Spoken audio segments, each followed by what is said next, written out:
All right, welcome to the Keeping Nostalgia Live show. You guys normally will see basketball on my show. I know very little about boxing, but I learned a lot about boxing in the past couple days. We have Lou Savarese with us, boxing champion, who came into the place that I work at. And I first thing I said was that you look a lot like Ric Flair. He did not get aggravated at me. He did not punch me. He said, "Well, I just don't have the blonde hair." And then Yeah, someone told me who this gentleman was. I looked it up. I'm a historian. I love history.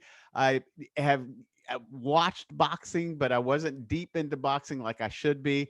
And he joins us today. Thank you for taking some time out of your schedule, Lou, to help keep the nostalgia alive. Talk about your life, boxing, and what you do today. thank you for having me. And first of all, I think Ric Flair's going to be upset. I don't know about me, but Ric Flair might be mad.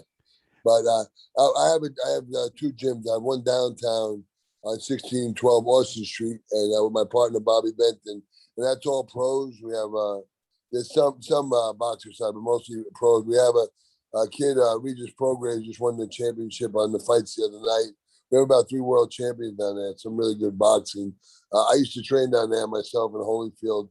Trained down there years ago, and I have a gym over in West Shoe. A lot cleaner, a lot nicer, and not as many pros. But all our trainers are either currently fighters or used to fight either one. How long have you lived in Houston, Lou? On and off since '80s. Well, I moved down here permanently in '89. I fought here the first time in 1986 at Rice College. It was called the Olympic Sports Festival. I don't know if you remember, there was a wealthy debutante down here named Josephine Abercrombie, and she had a thing called Houston Boxing Association. So when I turned pro in '88, I lost in the Olympic trials to Riddick Bowe to go to the Olympics. I wound up signing my professional signing with her, with Josephine Abercrombie. It was called Houston Boxing Association. And originally from New York. Tell us a little bit about your family and growing up in New York. Yeah, I'm from the Bronx originally, and then when I was 11 years old, we moved to about an hour north of New York City, really nice place called Greenwood Lake. It was actually kind of interesting. It was on 9 Mile Lake. Half was in New Jersey, half was in New York. But a lot of boxers did training camp up there. And in the old days, Sugar Ray Robinson, Joe Louis, a lot of guys would train up there in that area. It's called the Catskills. And tell us a little bit about. I mean, how disappointed were you not to make the Olympics? What did that mean to you? That make you just a better boxer, or did you train a little bit harder? Or tell us a little bit Yeah. about that. It's obviously there's three ways you can handle a loss. One is you quit. Uh, Two is keep doing the same thing you do, or three is make changes. So I fought Riddick Bowe, who was just he had so much amateur experience. I progressed pretty quickly in the amateur. I only had about 33 amateur fights, and I made it to the Olympic trials. And I beat the number four guy, Kevin Ford, the first night. And then I lost to Riddick Bowe the second night, who went on to represent the Olympics. So, and he was an incredible fighter as an amateur. So it was tough though. That was my dream, and that was my dream in life to make the Olympics. So it was really tough after that. But I had a new beginning, starting a new pro career. So that was another goal I had set. Well, you're an actor. I'm assuming you have a SAG card, I do. I and get I get so some huge checks of like 30 cents, 85 cents. I get they're pretty they dissipated pretty good now. oh, hold on, my microphone thing fell out here. A little So discombobulated. Hold on here. This normally never happens. Survey says, Billy, get it in there. Okay. And damn. Billy, get it in there is something that probably nobody never wanted to really hear. Yeah, I agree. Okay. So, just talk, you were just talking about, your big checks that you get from, uh, your, uh, uh, Tag. your TVs and SAG. What are boxing? Do you enjoy boxing movies? Are boxing movies any good? Do boxing movies do Oh, a little bit disrespect to the boxing community? I mean, the old days, there were just, you had, there was so many great, they made me a champ. They made me a criminal. I think that was with, Cagney. Cagney had, they had the other one, with, what was the one with Jackie Gleason, the champion. I think, no, the champion was, the champion was, blonde hair, good looking dude. Kirk Douglas was the champion.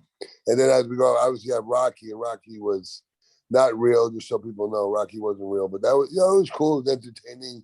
I don't think it does boxing that much justice, but it does bring people, it brings attention to boxing, so it should be good.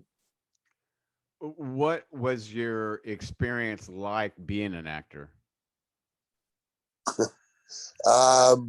I didn't have any huge parts.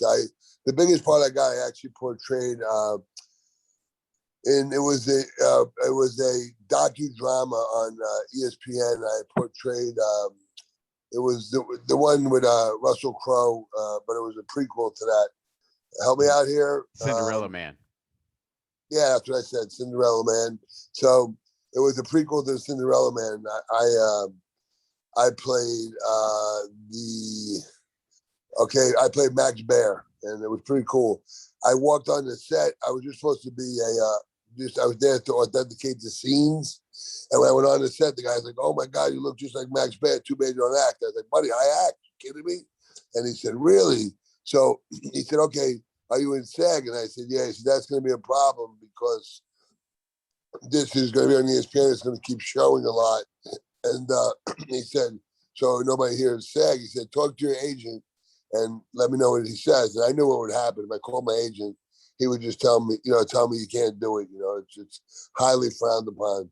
So I heard the guy, it was Redline Films, and I heard the guy go over to the phone. This is before cell phones. And I heard him say, "Hey, I want this kid here really sell the film. I'll give him 10 grand for the day." And I heard that. So I called a buddy of mine and I said, "Hey, listen, I'm going to tell this guy you're my agent. Tell him we want at least 10 grand and we're not taking anything less." So anyway, he called a buddy of mine, John Silverman, and Silverman told him, said, "Listen, this kid can't do this. He can lose his benefits. He get in so much trouble to lose his SAG card." And the guy said, "No, we're willing to pay him. We'll pay him 5 grand." He said, "There's no way. He's not doing it for less than 10 grand." So they hung up. The guy called him back, and I got 10 grand. So it was good. That was my biggest payday ever in acting. Lou, what is it like when you get a little bit of success in boxing? What is it like to get a little bit of money in your life? And which way does it take you? Could it have taken you down a bad road? Did it take you down a good road? What mental state did you have to be in to get some of the cash in that you got? Really, I mean, it's just an added, if you're centered and I had a great family. My mom and dad were amazing, and they they were just, my dad, he was a great, he put the kids' needs first. He was a hard worker. He owned the cab company in the Bronx. He just busted his butt, and he gave us, and we had to be respectful to people. And so I think, I don't think it turned out, it was a good situation. I have a great family. I have 3 amazing kids, and everything's turned out really well in my life. So I can't complain, as they say. You remember this photo that's on right now? I do. That was George Foreman. That's a Houston guy. And what was it like for this fight? What was going through your mindset? I'm going to show another photo while we're here. What was it like preparing for going through the fight? Just give us a little bit of the ups and downs of what you. Well, the one thing with me, there was never a variable. I was always in shape, and I always trained my butt off. So I just, maybe I was scared or whatever, but I enjoyed training. I still keep in pretty good shape. But the thing with Foreman, I had sparred with him before. I sparred with him a bunch of times here in Houston. I used to have a gym out off of 59. I can't remember which 59 and out that way. You know, he's a Houston guy, Foreman. So we had a war. It was a great fight. And even though I lost, I wound up winning because everybody thought I was going to get knocked out 1 or 2 rounds. And it was a very controversial decision. He won a split decision, but it was very, you know, some people thought I won. But it was still a win, even though I lost. What kind of music does Lou listen to? What kind of music pumps him up before a fight or during training, or what CDs, or at one point in time? I'm going to throw people off by saying record albums, Dude, but I got what music does Lou listen to, or did Lou listen to while training, or just before a fight, or something you like know, that? I just loved it. I mean, every fight up until I lost my first pro fight, which was David Isaac, I listened to Sam Cooke. I was a big Sam Cooke fan. I listened to the Best of Sam Cooke. I listened to that before my fights. I like Marvin Gaye. I liked rock and roll too, but I didn't like listening to rock before the fight. I was a big Jethro Tull fan. Neil Young, some Southern rock. I like Neil Young. But that was pretty much it. That was it. Neil Young was the guy I listened to most, but he didn't get me pumped up for fights, you know. What's the main difference between MMA? What is the difference between MMA and boxing? And you were undefeated in MMA. Yeah, I had one fight. Yeah, we'll say, well, but I am undefeated, so let's not split hairs here. I am undefeated, but no, it's obviously. I mean, the big thing is they can take you to the ground. They can, you know, you can wrestle, and striking is still a big part of it. But you know, you can use your feet. They can kick. So it's pretty much a street fight. I mean, anything goes. You know. What has the pandemic done to the sport of boxing, in your opinion? Well, it's been really hard on guys, you know, grassroots. Like my other gym downtown is all pros, and these poor kids, they haven't fought. Some of them haven't fought in a year, you know. And there's not as many promotions by any, because let's just say you were a promoter right now and you had to put a fight on in Texas. Well, actually, Texas isn't right now, but up until the last couple of weeks, you had to quarantine every fighter. So you got to get them a hotel for a week, you know, and the fighter and his camp had a quarantine. So it's so expensive. Only the big promoters to put on fights. And so what what would you do differently, or is there a little bit of luck involved in what you did in your profession? No, I mean, you know, people always say lucky punch or whatever, but I was never a believer of that. I think everything happens for a reason. I really feel, you know, with boxing, you know, like I said, is you lose, you have to train harder. It was very like people used to ask me why do you miss boxing, and one night I was laying in bed and I came up with it. It was simplicity. I mean, and that sounds crazy, but for me, I love training. I love working out, and so it was fun. I mean, I used to do real estate too, and there's no, you know, either you win the fight or you lose. There's no collateral stuff. You don't have to worry about, you know, homeowners. Don't have to worry about, you know, all different things. It's just pretty. You know, it's pretty. I don't want to say barbaric, but you go in there, you fight, you win or you lose. It's really, you know, the business aspect is supposed to be handled by your management and your promoter too. So. When you got to the point where, how hard was it to hang up your gloves? You know what? I would fight tomorrow. I love training, you know, but it was very hard. But it was time. I fought Holyfield. We had a war. I lost a 12-round decision to Holyfield. That was my last fight. It was a really good fight. Once again, people thought I was going to get knocked out, and we had a really good fight. He hurt me a really good shot in the 8th round. I hurt him in the 5th round, but he won the fight handily. It was a unanimous decision. We fought up in at the Don Haskins Arena up at UTEP. So. Who were some of the people that you were like, wow, I can't believe I'm meeting, just because you were a boxer and you were boxing George Foreman, you were boxing Mike Tyson, you were Oh boxing well, Evander Holyfield. Who were some of the Dane people For- that you met that you were like, wow? well, Foreman. I mean, the Foreman fight probably was the most amazing thing for me. Joe DiMaggio was in the ring. It was in the at ringside. That's like for Italian. I mean, you have DiMaggio, you have Sinatra. That's pretty big, you know. And being a Yankee fan growing up in New York in the Bronx, that was unbelievable. DiMaggio was there. I got to actually box Harry Connick Jr. That was pretty cool. We stayed friendly. He was a cool cat from New Orleans, and a lot of different people. I had a really cool life, man. I met a lot of people I would never met before, and it was really good stuff for poor kid from the Bronx. So I'm assuming, being a boxer, you were a fan of Tyson, Holyfield, and Foreman. Did you have jitters? Were you nervous? Did you go up to these people like, I'm going to kick your ass? Or did you go up to these people like, let's see what happens here when we do the, referee thing or umpire thing, or whatever they call it in boxing? I Well, already told you I don't know a yeah, lot about no, boxing, but no, don't worry about it. Don't get bogged down in the details. But anyway, no, the whole thing with being a fighter, you're going to win. I always thought I was going to win. I had no doubt I was going to win, but sometimes I lost. And that's what it's all about with boxing. You lay it all on the line. I mean, I was willing to die in there. I mean, I used to take it. I was ready. I would fight to the death if I had to. I've had friends that died in the ring. That's what drives me nuts about these YouTubers. It really, it's kind of a catch-22 because it really aggravates me. We just had a kid, an amazing kid, Regis Prograis, just won the world championship, and he fought on the undercard of Jake Paul, who's a YouTuber. It's just. But on the flip side, Regis probably would have got $250,000 for this fight. He wound up getting over $1 million. So they are bringing a lot of money to the business.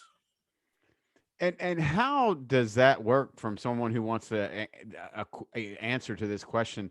I mean, is it an agent that works out what you guys get paid for boxing? Is it based on pay-per-view? No, Is it based upon HBO, Showtime? How is that based? no. Well, what on paper, what happens is the industry standard is your promoter. He's the one who negotiates with the TV entities. He aggregates his money from the TV, from the gate if he's promoting the actual event, and from the TV fees. And then the manager, he's the one who works with you to negotiate your purse with the promoter. So in essence, it goes, and usually the industry standard is the promoter, the promoter gets his money, he pays you, let's just say it's $1 million. So 33 and a third should comes off the top for the trainer and the manager. The 10% comes off the top. So it's basically the manager gets 33 and a third of 90 because the 10% comes off the top for the trainer. And how, once you became known and you come into money, how do you steer away from alcohol, or how do you steer away from drugs? Is it just based on what you want to do with your boxing career, or was it a difficult path coming from somebody who's an alcoholic, by the way, Yeah. and sober? But how do you go down the right path and not the wrong path once you start to get some popularity and come into having money? No, I mean, hold on. I'm sorry. Oh, that's okay. That's okay. I'm assuming someone trying to Yeah. call you. Let me did I get it? Shoot. That's okay. Am I with you? All right. Hold on. You see me? Yep, I can still hear you there. And What's going on, man? Hold on. I did great. Let's see what we got. there we I'm go. back. There we go. I look a lot better when I'm offline.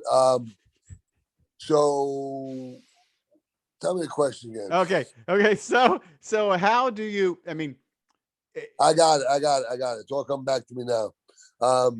So yeah, I mean, for me, it was never a problem early on in my career. I never had a problem. I mean, my whole career, I never drank 30 days before a fight. It just wasn't my thing.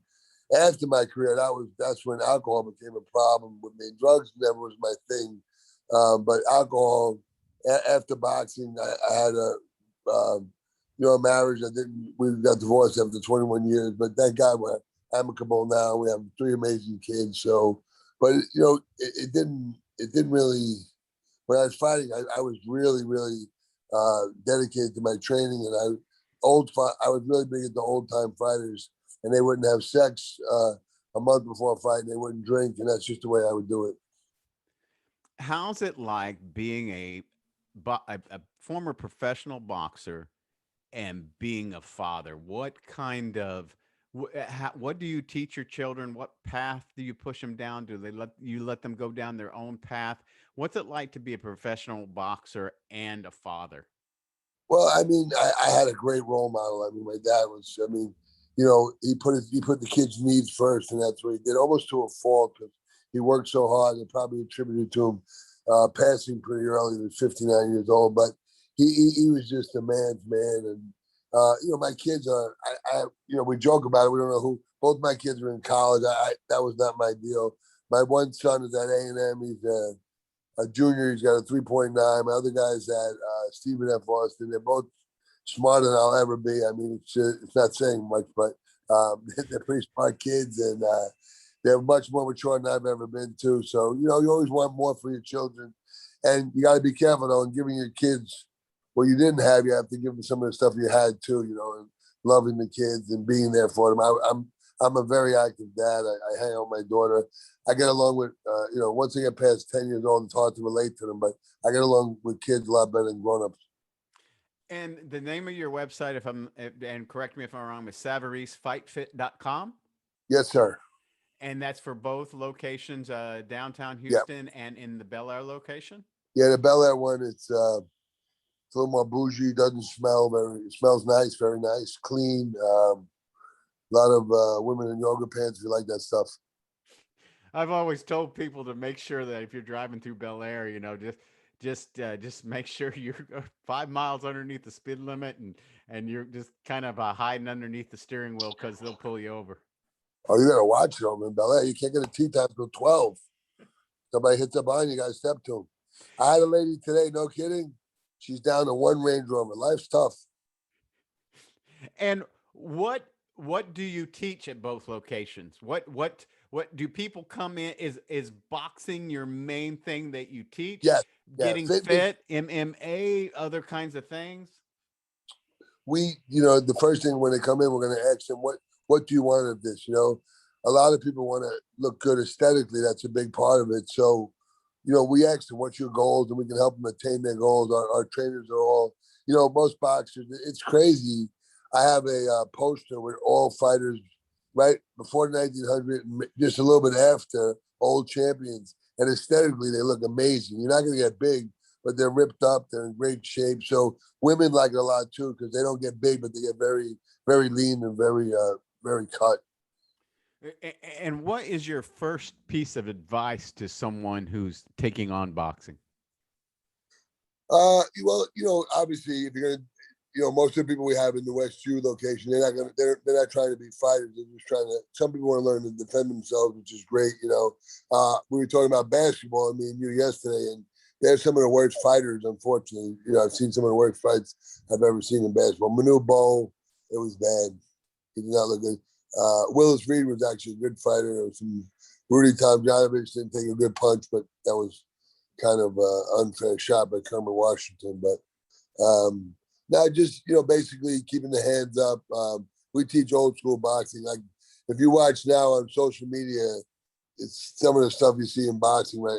That people are doing. It's just more for flash, not really good boxing. You know, we chatted a little bit, and you asked me who we had a top 10 list that we were going to do, and you asked me who I had number one, and I had Ali, and then you came back to me and said, "Who do you have as number two?" And I said Mike Tyson, and you know, I was joking with you, and I said Apollo Creed for number three, but I had Rocky Marciano. Who are your top five boxers at all time that you enjoy Yeah. watching or I show you a think list. I will like it. maintain themselves to history? Well, let's just from a pure boxing standpoint. I mean, Ali was amazing, and he, you know, what people don't realize about Ali, probably one of his greatest aspects was his chin. I mean, he fought. I think most boxing historians would agree that Ali fought in probably the greatest era of heavyweights. There was so many great heavyweights at that time, you know. But I don't know how he would have fared with Marciano. He may have did well, Marciano, but I think for me the best heavyweight was probably Joe Louis. Ali probably number two, Marciano number three, but the best overall fighter, I think most boxing historians would agree with, probably Sugar Ray Robinson. He had so many fights, but he was just amazing. He was a freak of nature. He almost won the light heavyweight championship from Joey Maxson, but he got heat exhaustion. But the guy was just amazing. I mean, he was just pure balance, just a pure fighter.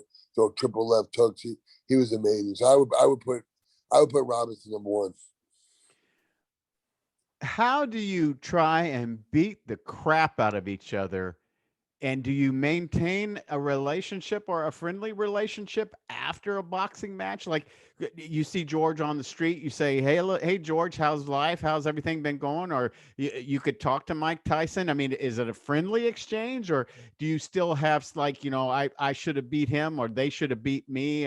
You know, uh, Yeah. is there do you still stay in touch with boxers? How does that work? Absolutely. I'm friendly with every guy I've ever fought. Foreman came to my gym downtown about 6 months ago, about a year ago, and we just were hugging it up, talking. I get along with everybody. Even Tyson, I had a little resentment because he hit me.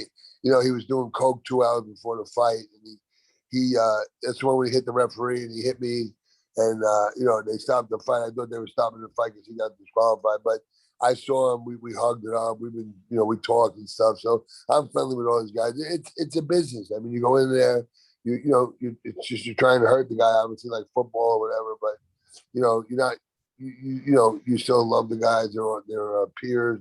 And I'm 99% of the boxers are just the nicest guys. They're not so much false bravado. They're pretty secure with themselves, and they're pretty good guys. Now, guys are talking a lot more trash than I was very accustomed to. Lou Savarese, thank you so much for spending a little Thank time you. on the Keeping Nostalgia Live show. Guys, you can go to SavareseFightFit.com. I drive by the place on Bel Air Boulevard every day on my way to work there in Bel Air. But thank you for letting me not know who you were. You're not the creepy dude that drives by real slow and looks in the windows. I know that would not be me. And if you look out, Okay, good. creepy guy driving a Honda van, that still is not me. But I appreciate you. Your ego is very cool. I did not know who you were. I did a little bit of homework and a little bit of a background on the history of boxing, and I appreciate you spending some time. And My this will be a pleasure. nice little change for everybody on the show. Thanks for having me, buddy. All right. So please go to SavareseFightFit.com. Lou Savarese, boxing champ. Thank you so much. I appreciate it, buddy. Thank you. I'd love to come back on again one day. All right. Awesome.